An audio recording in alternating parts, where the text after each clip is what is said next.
ओम श्री परमात्मने नमः। कर्म का विधान।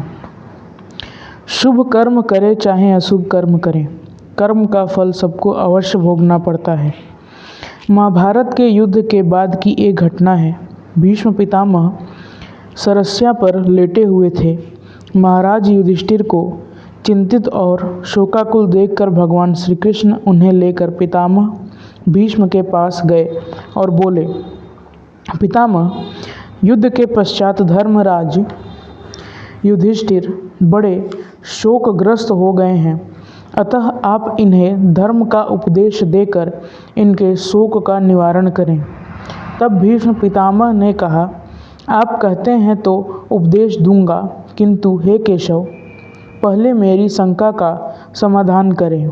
मैं जानता हूँ कि शुभाशुभ कर्मों के फल भोगने पड़ते हैं, किंतु इस जन्म में तो मैंने कोई ऐसा कर्म नहीं किया और ध्यान करके देखा तो पिछले 72 जन्मों में भी कोई ऐसा क्रूर कर्म नहीं किया जिसके फलस्वरूप मुझे बाणों की शैया पर शयन करना पड़े। तब श्री कृष्ण ने कहा, पितामह, आपने पिछले 72 जन्मों तक तो देखा, किंतु यदि एक जन्म और देख लेते तो आप जान लेते। पिछले 73वें जन्म में आपने आक के पत्ते पर बैठे हुए हरे रंग के टिड्डे को पकड़कर उसको बबूल के कांटे भोंके थे। कर्म के विधान के अनुसार वे ही कांटे आज आपको बाण के रूप में मिले हैं। देर सवेर कर्म का फल कर्ता को भोगना ही पड़ता है, अतः कर्म करने में सावधान और फल भोगने में प्रसन्न रहना चाहिए। ईश्वरार्पित बुद्धि से किया गया कर्म अंतःकरण को शुद्ध करता है। आत्मानुभाव से कर्ता का कर्तापन ब्रह्म में लय हो जाता है और अपने आप को अकर्ता अभोक्ता मानने वाला कर्म बंधन से छूट जाता है। उसे ही मुक्तात्मा कहते हैं। अतः कर्ता को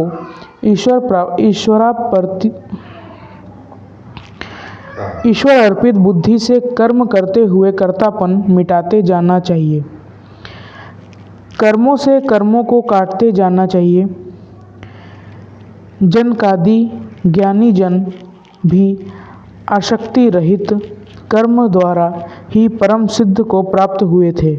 इसलिए तथा लोक संग्रह को देखते हुए भी तू कर्म करने को ही योग्य है, अर्थात तुझे कर्म करना ही उचित है। कर्म करने के पहले उत्साह होता है, कर्म करते वक्त पुरुषार्थ होता है और कर्म के अंत में उसका फल मिलता है। स्थूल दृष्टि से तो कभी कालांतर में फल मिल सकता है, किंतु सूक्ष्म दृष्टि से देखें तो कर्म करने के पश्चात तुरंत ही उसका फल हृदय में फलित होता है। धन पाकर, पद प्रतिष्ठा पाकर यदि आप अपने स्वार्थ की बातें सोचते हो, वह शोषण, छल, कपट तथा धोखाधड़ी करके सुखी होना चाहते हो तो कभी सुखी नहीं हो सकोगे, क्योंकि गलत कर्म करने से आपकी अंतरात्मा ही आपको फटकार देगी और हृदय में अशांति बनी रहेगी। किंतु आप धन, पद, प्रतिष्ठा का उपयोग दूसरों की भलाई के लिए करते हो और जो अधिकार मिला है उससे भक्तजनों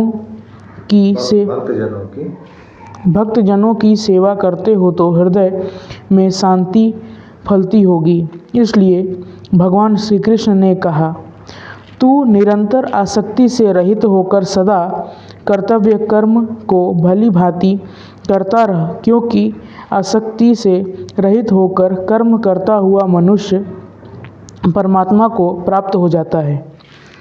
कर्म के सिद्धांत को समझकर जो उचित ढंग से कर्म करता है वह जन्म मरण के चक्र से मुक्त हो जाता है, परंतु जो ठीक से कर्म करना नहीं जानता वह जन्म मरण के चक्कर में पीसा जाता है। जो आदमी ठीक से गाड़ी चलाना नहीं जानता, उसके भरोसे कोई यात्रा करना चाहे तो उसकी यात्रा कैसे सफल होगी। जो चालक न स्टीयरिंग पर काबू रख पाता है, न ब्रेक और क्लच का ठीक उपयोग कर सकता है, न एक्सीलेटर गतिवर्धक पर नियंत्रण रख पाता है, वह तुम्हें मंजिल तक कैसे पहुंचाएगा। उसके द्वारा गाड़ी कहीं न कहीं टकरा जाएगी या गड्ढे में जा गिरेगी। ऐसे ही तुम्हारे मन रूपी चालक को कर्म रूपी साधन का ठीक से उपयोग करना आ जाए तो तुम्हारे जीवन की शाम होने से पहले वह तुम्हें जीवनदाता तक पहुंचा देगा, नहीं तो कहीं ना कहीं टकराकर जन्म मरण के गड्ढे में गिरा देगा। फिर चाहे 2 पैर वाली, 4 पैर वाली, 10 पैर वाली या पैर सर्प, केंचुआ आदि योनियों में ले जाए, चाहे किसी दास दासी के घर ले जाए या सेठ सेठानी के, कोई पता नहीं। सेठ के घर जन्म लो, चाहे नौकर के घर, पशु के गर्भ में आओ, चाहे पक्षी के, जन्म तो जन्म ही होता है। बार बार जन्म लेना और मरना महादुख रूप है।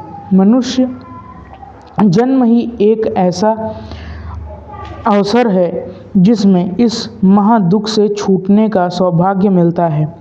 तुम अपनी समझ का सदुपयोग करो, अपने सत अनुभवों का आदर करो और सत्पुरुषों एवं सत्शास्त्रों से मार्गदर्शन पाकर अपना जीवन सफल बना लो। जो भी कर्म करो उत्साह एवं तत्परता से करो, कुशलता पूर्वक करो। कोई काम छोटा नहीं है और कोई काम बड़ा नहीं है। परिणाम की चिंता किए बिना उत्साह, धैर्य और कुशलता पूर्वक कर्म करने वाला सफलता प्राप्त कर लेता है। अगर वह निष्फल भी हो जाए तो हताश निराश नहीं होता, बल्कि विफलता को खोजकर फेंक देता है और फिर तत्परता से अपनी उद्देश्य पूर्ति में लग जाता है। जप, ध्यान और ईश्वर प्राप्ति कर्म सर्वोत्तम कर्म है। श्रीमद् भगवद गीता में भगवान श्री कृष्ण ने अर्जुन से भी यही बात कही है। हे धनंजय, तू आसक्ति को त्याग कर तथा सिद्धि और असिद्धि में समान बुद्धि वाला होकर योग में स्थित हुआ कर्तव्य कर्मों को कर। समत्व भाव ही योग कहलाता है। एक बार श्री रामकृष्ण परमहंस का एक शिष्य बाजार से जो सब्जी खरीद कर लाया, उसमें 2 पैसे ज़्यादा दे आया। रामकृष्ण परमहंस जब समाधि से उठे तब उन्होंने शिष्य से पूछा, बैगन क्या भाव लाया? ठाकुर, 2 आने शेर लाया। मूर्ख, 1.5 आने शेर की चीज के इतने ज़्यादा पैसे दे आया। जब तू इतनी सी सब्जी खरीदना नहीं जानता तो परमात्मा को कैसे जान सकेगा। महत्व पैसों का नहीं है, किंतु फिर कभी किसी काम में गलती न करे, इसलिए करुणा करके श्री रामकृष्ण परमहंस ने शिष्य को डांटा। बुहारी करते करते किसी से कहीं कोई कचरा रह जाता तो उसे भी ऐसे ही डांटते कि ठीक से बुहारी करके आंगन साफ नहीं कर सकता तो अपना हृदय कैसे शुद्ध करेगा, कैसे पवित्र करेगा। कुशलता पूर्वक कर्म करना भी योग है। जिस समय जो कर्म करो वह पूरी समझदारी व तत्परता से करो। सिपाही हो तो सिपाही की ड्यूटी पूरी तत्परता से निभाओ और साहब हो तो उस पद का सदुपयोग करके सबका हित हो ऐसे कर्म करो। श्रोता बनो तो ऐसे बनो कि सुनी हुई सब बातें तुम्हारी बन जाएं, और वक्ता बनो तो ऐसे बनो कि परमात्मा से जुड़कर निकलने वाली वाणी से अपना और दूसरों का कल्याण हो जाए। पुजारी बनो तो ऐसी पूजा करो कि पूजा करते करते अपने आप को भूल जाओ और पूजा ही बाकी रह जाए।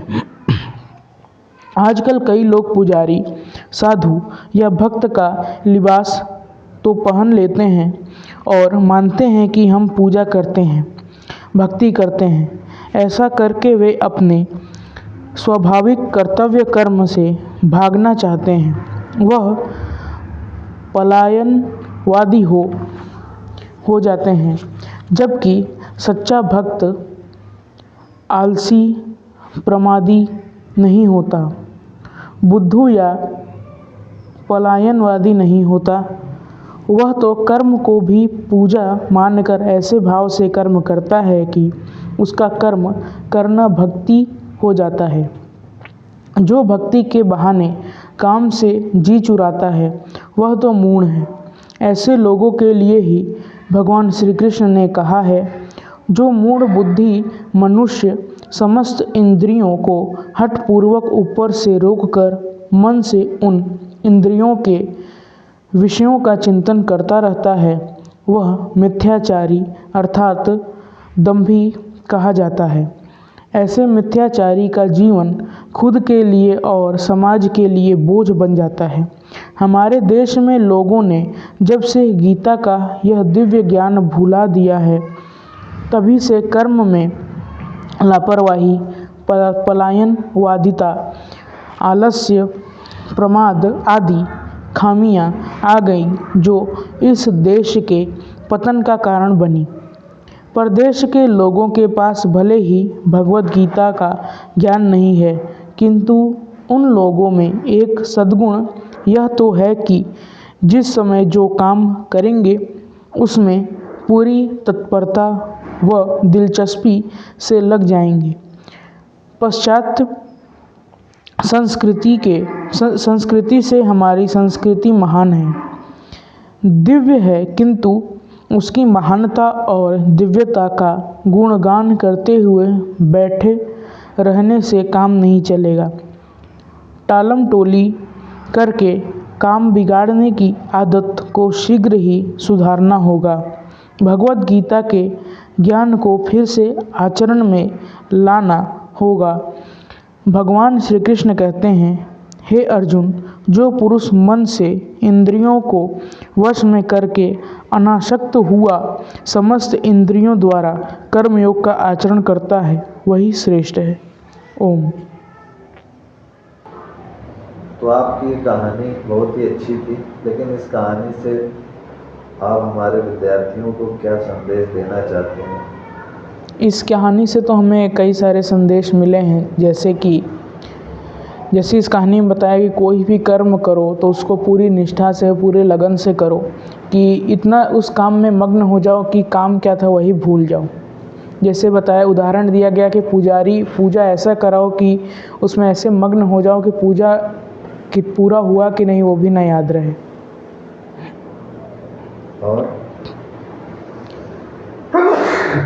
और दूसरी चीज़ ये भी हमने सीखी कि कर्म का फल जो है कभी ना कभी हमको भुगतना ही पड़ता है। अच्छे कर्म का फल हमको अच्छा मिलता है, लेकिन बुरे कर्म का फल हमको बुरा मिल सकता है। जैसे भीष्म पितामह के उदाहरण देकर बताया है कि 73वें जन्म में उन्होंने टिड्डे को बबूल के कांटे से चुभाया था, उसी तरह उनको बाणों की सैया पर लेटना पड़ा था। अच्छा, जैसे कि इस कहानी में बताया गया है कि भीष्म पितामह ने जो है अपने 72 जन्म तक देख लिया था और 73 जन्म में तक नहीं देखा था, तो कृष्ण भगवान ने कहा कि एक कदम और एक जन्म आप आगे देखते तो आपको पता चल जाता कि किस कारण आपको ये सरसैया पर सोना पड़ रहा है। तो मेरा प्रश्न ये है कि ये जो 72 जन्म है उसको कैसे देखें हम लोग? जैसे हम लोग पूर्व जन्म, पहली बात तो मैं आपसे प्रश्न ये मेरा कि क्या पूर्व जन्म होता है, और पूर्व जन्म होता है तो कैसे उसको हम लोग देखें कि हमारा पूर्व जन्म में हम क्या थे क्या नहीं, इसको कैसे जानें? अगर हम शास्त्रों को देखें तो उसमें तो पूर्व जन्म के बारे में बताया गया है, और उसको कैसे देखें वो तो मुझे यानी पूर्व जन्म को कैसे देखा जाए ये वो आपको नहीं पता पता नहीं। जैसे आपको पता करना हो पूर्व जन्म में, तो आप उसके लिए कौन से पहले स्टेप रखेंगे कि आप पूर्व जन्म भी अपना जान सकें? कैसे जान पाएंगे?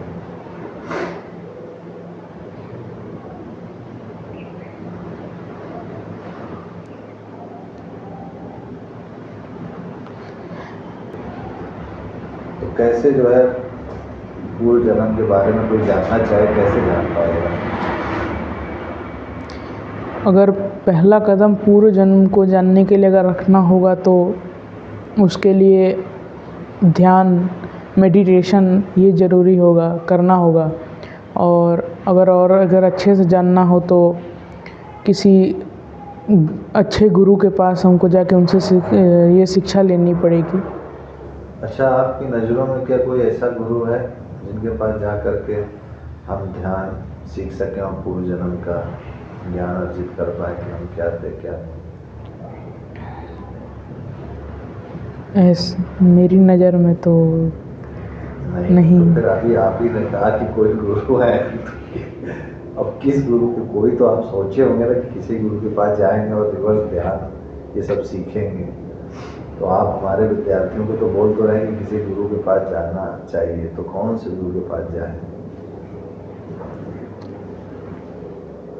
कैसे ये पता करें कि यही गुरु के पास जाएंगे तो हमें रिवर्स ध्यान या पूर्व जन्म का ज्ञान प्राप्त होगा? किसी महात्मा से अगर जाके हम ये चीज़ को जानेंगे, पूछेंगे, तो वो हमें मदद कर सकते हैं इसके बारे में। जैसे कोई एग्जाम्पल आपकी नज़रों में कोई महात्मा है अगर? जैसे प्रेमहित जी महाराज हैं। प्रेमहित महाराज जी, मतलब वो पूर्व जन्म की मदद कर सकते हैं? उसके बारे में कुछ हमें बता सकते हैं कि ये अगर हम देख सकते भी हैं तो उसके बारे में नहीं दे सकते, वो भी बता सकते हैं। तब ठीक है। तो मेरा दूसरा प्रश्न इसमें ये है कि ये चीज़ तो आपने कहा कि प्रेमहित महाराज जी इस समय हैं, अगर कोई पूर्व जन्म देखना चाहे तो उनसे जा सकता है और मिल सकता है, तो वो मदद कर सकते हैं ध्यान ये सब सिखा के। मेरा दूसरा प्रश्न आपसे ये है कि क्या आप पूर्व जन्म को मानते हैं?